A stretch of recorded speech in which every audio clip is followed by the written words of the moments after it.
Good morning students. आज हम पढ़ेंगे ब्रिटिश औपनिवेशिक अर्थव्यवस्था के बारे में कि किस प्रकार से भारत की आर्थिक संपन्नता से आकर्षित होकर भारत आए अंग्रेजों ने अपनी औपनिवेशिक नीतियों से न केवल अपने आर्थिक हितों की पूर्ति की बल्कि भारत में पूर्ण आर्थिक नियंत्रण स्थापित करने के उद्देश्य से राजनीतिक सत्ता का दुरुपयोग करने में भी संलिप्त हो गए। भारत में उनके आर्थिक सुधारों का उद्देश्य अपने वित्तीय हितों का संरक्षण था और इसमें वे काफ़ी हद तक सफल हो गए और सोने की चिड़िया कहलाने वाले देश को बदहाली की स्थिति में पहुंचा दिया। तो आइए अध्ययन करते हैं औपनिवेशिक अर्थव्यवस्था के बारे में। सर्वप्रथम रजनीकांत दत्त ने अपनी पुस्तक इंडिया टुडे में ब्रिटिश आर्थिक नीतियों को 3 भागों में बांटा है। पहली नीति है वाणिज्यकारी नीति, जिसका क्रम था 1757 बंगाल पर आधिपत्य से लेकर 1813 ईस्वी तक। दूसरा मुक्त व्यापार की नीति, जिसमें 1813 से लेकर 1858 ईस्वी तक। और तीसरी वित्तीय साम्राज्यवादी नीति, जिसका अनुपालन किया गया 1858 से लेकर 1947 ईस्वी तक। सर्वप्रथम हम वाणिज्यकारी नीति के बारे में पढ़ते हैं। वाणिज्यकारी नीति का उद्देश्य या अर्थ है विश्व व्यापार या अंतर्राष्ट्रीय व्यापार में अपने राष्ट्र की भागीदारी को बढ़ाना, और इस प्रकार से अपने राष्ट्र की भागीदारी को बढ़ाना कि भुगतान संतुलन स्वयं के राष्ट्र के पक्ष में हो सके, ताकि सबसे ज़्यादा सोना और चांदी का एकत्रीकरण, जिसे बुलियनवाद कहते हैं, वो अपने देश के पक्ष में हो सके।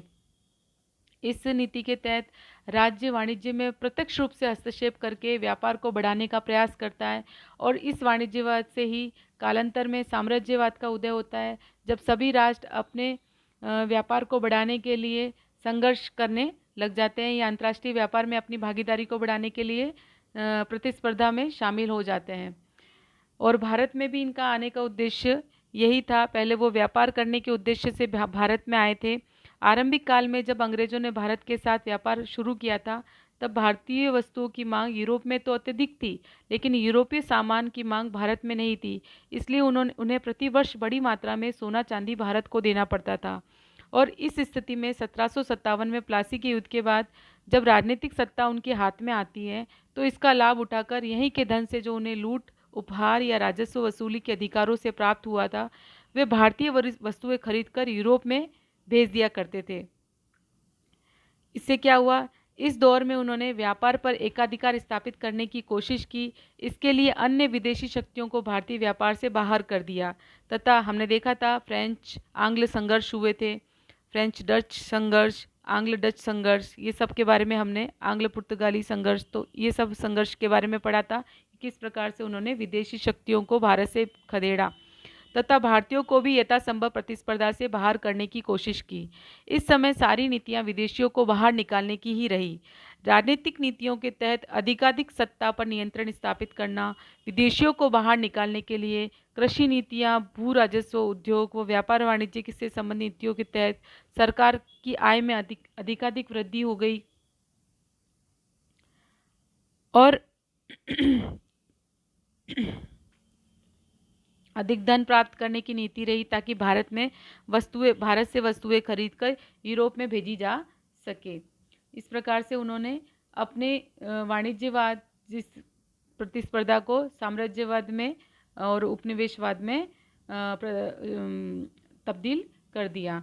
दूसरी उनकी नीति थी मुक्त व्यापार की नीति, जिसके तहत इसका उद्देश्य था ब्रिटिश उद्योगों को संरक्षण देना।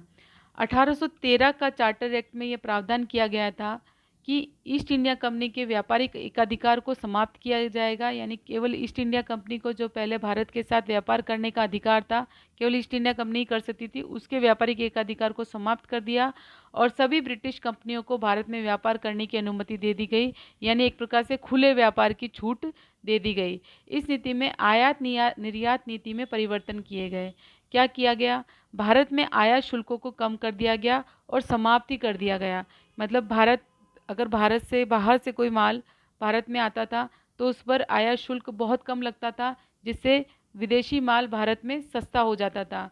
भारतीय परिप्रेक्ष्य में ये नीति दोषपूर्ण और अलाभकारी और नुकसानदायक सिद्ध हुई, क्योंकि विदेशी माल के भारत में आयात होने पर किसी प्रकार का आयात शुल्क नहीं देना पड़ता था, जिससे विदेशी माल भारत में सस्ता होता था, जबकि भारतीय माल पर भारी आयात शुल्क लगाया जाता था। जब भारतीय माल को बाहर निर्यात किया जाता था तो दूसरे देशों में उन पर भारी आयात कर लगाए जाने की वजह से वह माल महंगा होता था और अतः भारतीय माल की विदेशों में मांग घट जाती थी। ऐसा ब्रिटिश उद्योगों को संरक्षण देने के लिए किया गया और इससे भारतीय उद्योगों को हतोत्साहित किया गया और भारतीय उद्योगों का पतन हो गया। भारत से केवल कच्चे माल का निर्यात होता था। अपनी राजनीतिक शक्ति का दुरुपयोग करके जबरन कच्चा माल सस्ते दामों पर खरीदकर उसे ब्रिटेन में निर्यात कर दिया जाता था, जहां मशीनों की सहायता से उसकी गुणवत्ता में सुधार कर दिया जाता था और वापस भारत में ही महंगे दामों में बेचा जाता था। लेकिन ये माल मशीनों से बना होता था और गुणवत्ता और दाम में भारतीय माल की अपेक्षा लागत राशि की कमी के कारण सस्ता होता था, क्योंकि जहां भारत में 10 मजदूर मिलकर एक माल बनाते थे, वहीं एक मशीन इस कार्य को कर रही थी, तो लागत राशि में कमी होती थी और गुणवत्ता में भी मशीनों से बने होने के कारण अच्छा होता था। इसलिए भारतीय माल की अपेक्षा वो ज़्यादा बिकता था। ब्रिटिश औपनिवेशिक शोषणकारी इस नीति के कारण परंपरागत हस्तशिल्प और कुटीर उद्योगों का पतन हो गया और ये एक पक्षीय शोषण की प्रक्रिया चलती रही जब तक कि पूरा देश बदहाली की स्थिति में नहीं पहुंच गया। तीसरी थी वित्तीय या साम्राज्यवादी या अंतिम नीति 1858 से 1947 ईस्वी तक। इंग्लैंड में निवेश की संभावना कम रह गई थी, क्योंकि पूरी तरह से निवेश की प्रक्रिया संपन्न हो चुकी थी। इंग्लैंड में अतिरिक्त धन को खपाने के लिए और नवीन बाजारों की प्राप्ति के लिए भारत में पूंजीपतियों ने निवेश की संभावना को समझा और इसी के तहत उन्होंने भारत में निवेश किए। लेकिन वो निवेश उन्हीं उद्योगों में किए गए जिनसे कि ब्रिटेन से प्रतिस्पर्धा की कोई उम्मीद बाकी नहीं थी। जैसे 1858 के आते हैं ब्रिटेन ने औद्योगिक क्रांति अपने चरम पर थी और इंग्लैंड में निवेश की संभावना नहीं बची थी। औद्योगिक क्रांति के कारण उत्पन्न अधिशेष पूंजी और माल को खपाने के लिए ब्रिटिश पूंजीपतियों ने भारत की ओर रुख किया। इस नीति के तहत ऐसे उद्योगों की भारत में स्थापना पर बल दिया गया जिसकी ब्रिटेन में संभावना नहीं बची थी। साथ ही ऐसे उद्योग जिनसे भारत की ब्रिटेन के साथ प्रतिस्पर्धा उत्पन्न होने की संभावना थी, उन्हें नहीं स्थापित किया गया, जैसे कि कपड़ा और लौह इस्पात उद्योग स्थापित नहीं किए गए। उपयुक्त तथ्यों को ध्यान में रखते हुए उन्होंने चाय के बागानों में और रेलवे के विकास में, बैंकिंग, वित्तीय सेवाओं और बीमा आदि क्षेत्रों में निवेश की नीति अपनाई। निष्कर्षतः इन वित्तीय सेवाओं में निवेश का उद्देश्य आधुनिक भारत का निर्माण करना नहीं था, अपितु ब्रिटिश साम्राज्यवादी हितों की पूर्ति करना था। इससे प्राप्त लाभों को उन्होंने पुनः ब्रिटेन भेजा और जिससे कि ब्रिटेन की अर्थव्यवस्था और भी ज़्यादा सुदृढ़ होगी और भारत की अर्थव्यवस्था का पतन हो गया। हम यहाँ देखते हैं कि रेलवे के विकास में बाल गंगाधर तिलक की एक प्रसिद्ध कथन है कि भारत में रेलवे का विकास दूसरे की पत्नी के श्रृंगार का सामान लाने के तुल्य है। इस प्रकार से भारत में रेलवे के कोई विकास का कोई मतलब उनका औचित्य जन कल्याण से प्रेरित न होकर अपने औपनिवेशिक हितों की पूर्ति ही था। माल को यहाँ माल के आवागमन, आयात निर्यात और सैन्य संचालन के लिए उन्होंने रेलवे का विकास किया था। धन्यवाद।